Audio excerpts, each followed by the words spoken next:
The clock on the nightstand glowed 3:07 a.m., a pale orange in the darkness of our bedroom. I had just started to drift back into sleep when the first sound pierced the silence, sharp, urgent, and unmistakable. Someone was at the door. At first I thought it was a dream, a fragment of some late-night anxiety, but then came the kick. The door shuddered violently, splinters shooting from the frame. "Mom! Dad!" My son's voice cut through the haze, panic lacing every syllable. I froze. David, my 23-year-old son, was a Marine, home on leave after 6 months stationed overseas. I could hear him moving in the darkness, the metallic click of something being unsheathed. Or maybe my imagination playing tricks. I swung my legs off the bed and lunged toward the door, heart hammering. Through the peephole, I saw a man in what appeared to be a uniform, a dark jacket with an embroidered badge. His face was obscured by shadows, but his presence radiated authority. Or at least he wanted it to. "Homeowners Association!" the man shouted. "Open up! This is official!" I hesitated. Huh? At 3 in the morning? Something about the scene didn't sit right. David, however, didn't hesitate. I heard him whispering under his breath. "Not on my watch."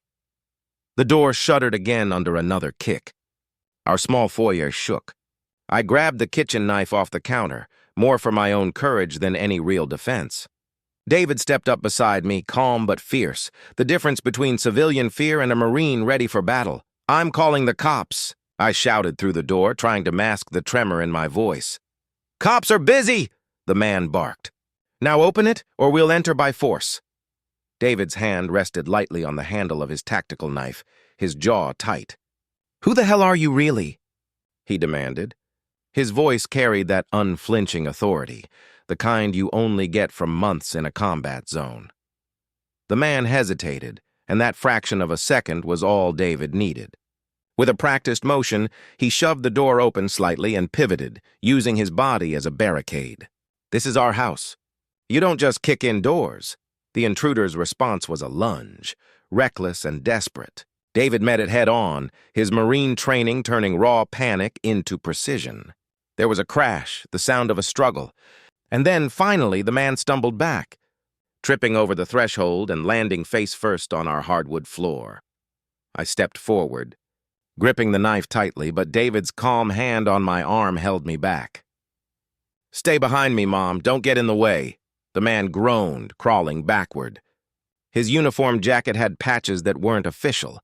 The badge was a cheap imitation. "I'm HOA! You don't understand!" David's eyes narrowed. "You're not HOA. Who sent you?" For a moment, the man's bravado faltered, replaced by the raw fear of being caught. It doesn't matter. I have orders." David's grip on the knife tightened. "Try me." And that's when I realized this wasn't just some prank or an overzealous HOA member. Someone had deliberately sent a fake cop to break into our home. And now we were staring into the teeth of something far more dangerous. The following hours were a blur.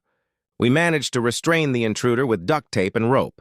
I called the local police, who arrived in under 10 minutes. They confirmed our suspicions. The man was an imposter, a small-time criminal trying to intimidate homeowners in the area. But something about the way he acted, the urgency in his fake badge, hinted at a deeper scheme. David refused to leave my side the entire night, his body tense, every sense alert. "We need to find out who put him up to this," he said, pacing the living room. "People don't just send fake cops to houses randomly. Someone wanted us scared. Or worse." I shivered at the thought. "But why us? We've never had any trouble with the HOA." David's gaze was hard. "Not the HOA, someone else. Someone who thinks they can push us around because we're civilians." By dawn, we were both exhausted, but sleep eluded us. I watched David sit at the kitchen table, cleaning and inspecting his knives, muttering to himself. There was a calm ferocity in him, the kind of quiet before a storm. I realized something chilling. The danger wasn't over. Whoever had sent that man knew we had a Marine in the house. Whoever it was, they had just woken a lion. And now, we had to prepare for whatever came next. By sunrise, our quiet suburban street was lined with flashing red and blue lights. The fake officer, identified as Thomas Greer, age 41, was cuffed and hauled into the back of a police SUV. But what unsettled me most wasn't his capture. It was his silence. He never once asked for a lawyer, never once demanded to be released. He just sat there, eyes fixed on our house, lips curved into the faintest smirk. When Detective Marlene Cutter arrived, her expression told me everything. This wasn't an isolated case. "You're the third house this month," she said, flipping through a worn notebook. "Always late at night. Always with fake credentials, but you're the first ones to fight back." David stood near the porch, arms crossed, scanning the perimeter like a soldier on guard duty. "So he's part of a crew?" Cutter shrugged. "Maybe. We found tools in his truck, lockpicks, surveillance gear, even a laptop loaded with property records." She looked up, eyes narrowing. "Your address was highlighted. That sent a chill through me." "Why ours?" "Good question." She closed the folder and slipped it under her arm. "We'll be in touch, but until we know more, keep your doors locked. Don't open to anyone, especially if they claim they're from the HOA." By noon, the police were gone, but the unease lingered. Our neighborhood, Brookwood Heights, was the kind of place people moved to for peace, a cul-de-sac of identical houses, neatly trimmed lawns, and pastel mailboxes. But that illusion was gone now. David spent the rest of the morning inspecting every entry point, replacing the screws in the door hinges, setting up his personal motion sensors from his Marine kit. "They weren't here to rob us," he muttered half to himself. "They were testing something, seeing how far they could go." "What do you mean?" I asked, following him to the garage. He tapped the side of our breaker box. "This is how you control a neighborhood, one house at a time. Fake authority, fear tactics. Someone's probing for weakness." I frowned. "That sounds paranoid." He shot me a look. "Mom, paranoia keeps you alive." It was the first time I truly saw him as what he had become. More than my son, more than a soldier. He was someone who had stared down chaos and learned to read it like a language. That evening, after a day of silence, I noticed movement across the street. Lloyd Henderson, our HOA president, was standing by his car, arguing with someone over the phone. His voice carried across the still air. "I told you, we didn't authorize anything. Do you have any idea how bad this looks?" David joined me at the window, eyes narrowing. "He's hiding something." "He's always been dramatic," I said weakly. "Not this time." David's gaze sharpened. "He knows who sent that fake cop. We waited until nightfall before confronting him." David insisted on handling it his way, quiet, cautious, tactical. The moment the neighborhood lights dimmed, we crossed the street. Henderson's house was still lit, the curtains drawn. David knocked once. The door opened after a tense few seconds, revealing Henderson, his shirt untucked, tie loosened, eyes bloodshot. "David," he said, visibly nervous, "you shouldn't be here." "Then start talking," David said, stepping past him into the foyer. Henderson hesitated but didn't resist. I followed, heart pounding. "We just want to understand," I said. "Why was someone pretending to be with the HOA?" He sank into a chair, rubbing his temples. "Because some people want the HOA to look bad. To push us out. There's a development firm, Cambridge Urban Holdings. They've been buying up foreclosed properties. They want Brookwood gone, all of it. But the board refused to sell the land. Fake cops at 3 a.m.? David challenged. "That's not intimidation. That's warfare." Henderson looked up, fear clouding his features. "You don't get it. They're connected. Real estate money, private security, maybe even law enforcement. They've been trying to force violations on homeowners, pushing them to sell cheap. I told them no. I guess they didn't like that." I felt my throat go dry. "So that man, Greer, worked for them?" Henderson nodded. "Or for someone who did. He's been showing up around the neighborhood at night, checking meters, marking houses. I filed reports, but nothing came of it." David stood still, processing every word. "Do you have proof?" Henderson hesitated, then reached under a side table and pulled out a small flash drive. I shouldn't even have it. It's from a meeting 2 weeks ago, audio recordings, emails, and a few addresses. One of them is yours." He looked directly at me. "You were marked because your property is on a zoning line. They want the access road behind your backyard for expansion." My knees almost buckled. "You mean they sent someone to scare us into leaving?" Henderson nodded grimly. That's exactly what they did. When we left his house, David's jaw was set like stone. We're not running, he said flatly. If they want to bring this fight to our door, they'll regret it. We spent that night in near silence. David plugged the flash drive into his laptop, scanning its encrypted folders. They were sloppy, he murmured. Looks like surveillance reports, payment ledgers, even GPS tags. He froze, then clicked one open. A live feed loaded, a blurry night vision image of our street. The timestamp read 2:59 a.m., 30 minutes before the break-in. My stomach twisted. David, they were watching us. He didn't answer. His face was lit by the faint green glow of the screen, expression unreadable. They still are, he finally said. These feeds are active. He turned off the laptop and reached for his phone. Tomorrow, I'm going to find where this signal's coming from. Before I could argue, a sound echoed outside, the unmistakable hum of a drone. David darted to the window, his movements sharp and quiet. There it was, hovering above our backyard fence, a faint red light blinking against the dark sky. They're back, he whispered. For the first time, I saw real fear in his eyes, not for himself, but for me. He grabbed his flashlight, moving toward the back door. Stay inside, Mom. David, wait, but he was already gone, disappearing into the night like a shadow. And as the hum of the drone grew louder, I realized that whatever game had started with a fake cop's boot at our door was far from over. The night swallowed him whole. One moment David was in the backyard, flashlight cutting through the fog, and the next, gone. All I could hear was the faint hum of that drone, circling like a vulture above our roof. I stood frozen in the kitchen doorway, clutching the phone. Every instinct screamed to call the police, but something inside whispered that it wouldn't matter.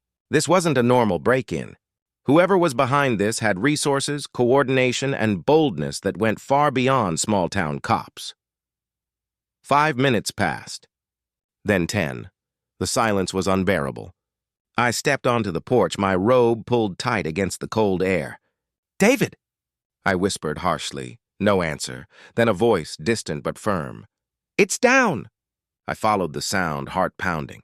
In the middle of our yard lay the drone. Its propellers snapped, lights flickering weakly. David was kneeling beside it, a piece of pipe in his hand like a makeshift bat. Got the bastard, he said, out of breath.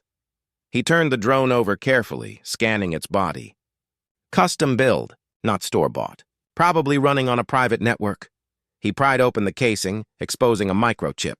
GPS log still intact. He gave me a look that sent a shiver through me. Cold, determined, final. We're going to find them, Mom. Tonight.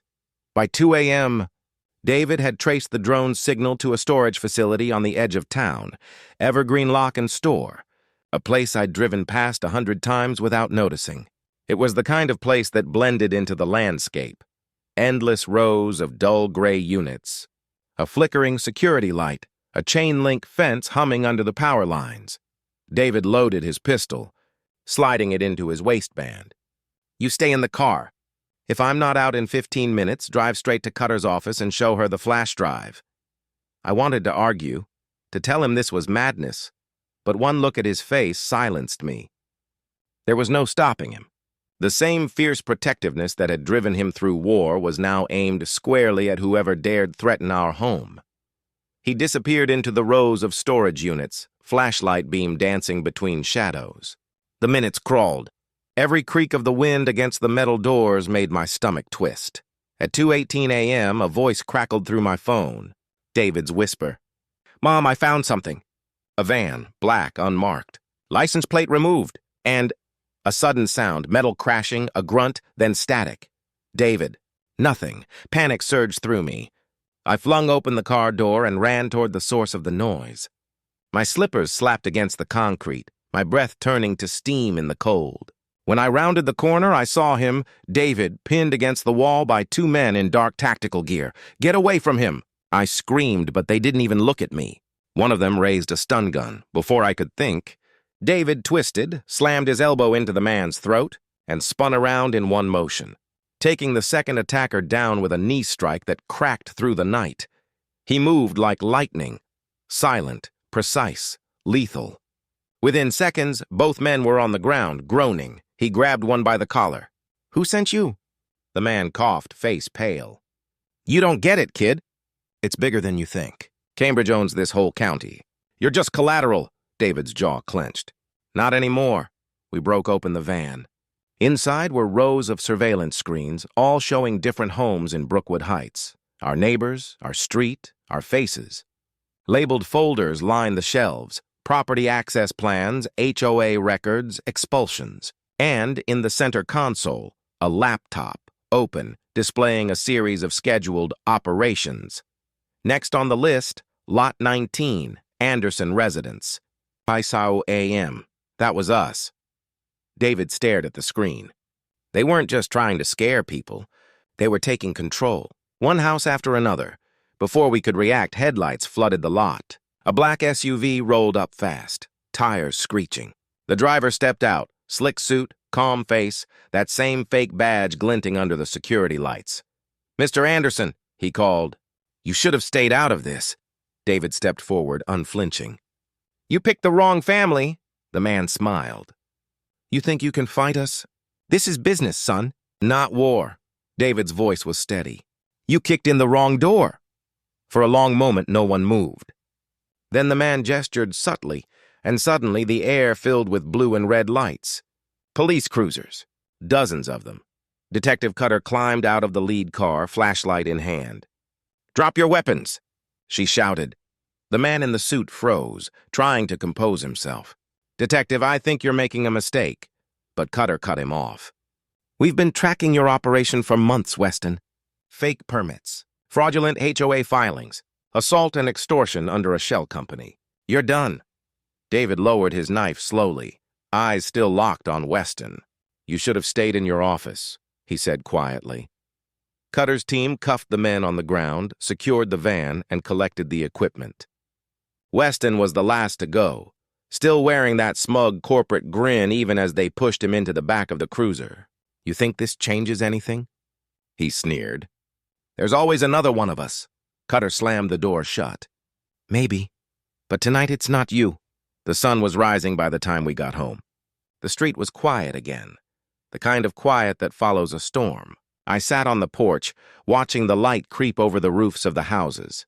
David stood beside me, bruised, exhausted, but alive. "It's over," I said softly. He shook his head. "No, Mom, it's just quieter now." I smiled faintly. "You sound like your father." He laughed, a rare sound, full of relief and something deeper. "Guess he rubbed off on me." Cutter stopped by later that morning to drop off an update. "You'll be getting calls from the DA," she said. "They found evidence tying Cambridge Urban Holdings to at least 6 forced sales. Your son just helped blow the whole thing open." David shrugged modestly. "Just protecting home base." When she left, I turned to him. "You really think they're done?" He looked out over the street, the mailboxes, the kids on bikes, the peaceful facade. "No," he said. "But they'll think twice before coming back here." I placed my hand on his shoulder, feeling the solid strength beneath. "You did good, son." He smiled, eyes softening. "No, Mom, we did." That night, as I drifted toward sleep, I thought of the sound that had started it all, the knock, the kick, the crash at 3 a.m., and I realized something. They had come to our house thinking we were weak, but they forgot that inside these walls lived a Marine who had seen war, and a mother who had weathered everything else, and together we were unbreakable.